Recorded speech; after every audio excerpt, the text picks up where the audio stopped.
See, human beings are made for the relationship with God. We are built for it. We are hardwired for it. We are designed for it. We are made for that purpose. And when we deny God and refuse to worship Him, all we will ever do is set up something else as our object of worship and worship that.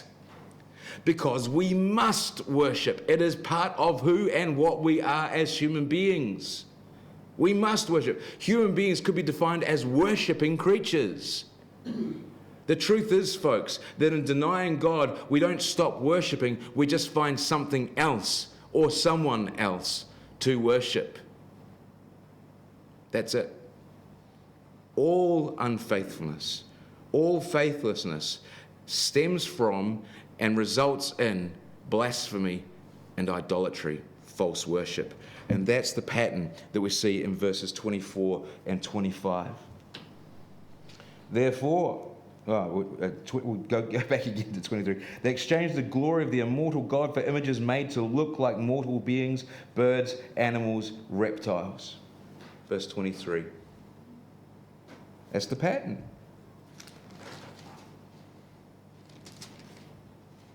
They exchanged the glory of God. They refused to worship Him, to acknowledge Him. They refused to be thankful towards Him. But instead of stopping worshipping, all they did was set up something else as the object of their worship.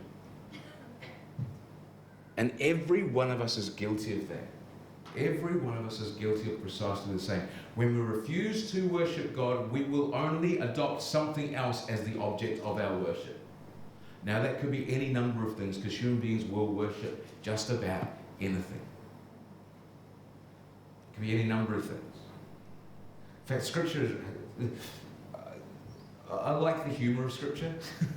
I find there's so much in Scripture that's funny and just doesn't get taught like it's funny. But in the book of Isaiah, Isaiah talks about, you nutters, you crazy people, like you go chop down a tree, one end of it you burn to keep warm and cook your food, and the other end you worship. Like, you chop down a tree, you use one end of it, you burn it, you cook your dinner, and you keep warm by it, and you worship the other end. Like, are you people nuts or what? And that's I find that funny. that's a criticism of each and every one of us. We're all guilty of it. And we're all guilty of that kind of ridiculousness in the objects of our worship, because we know that they are not really worthy of our worship, and nor will they fulfill us in the end. We know this because we go back to it, and we go back to it, and we go back to it, and we find ourselves empty every time we do. But we keep going back. Why? Because it's our object of worship. We know it will never fulfill us. We will never be satisfied by that which we worship unless it is the Lord, the God, the immortal God Himself. And so we get stuck in a perpetual loop. Think, think, think, think, think, think, think. Round and around and around the mulberry bush we go. Knowing that it hurts us.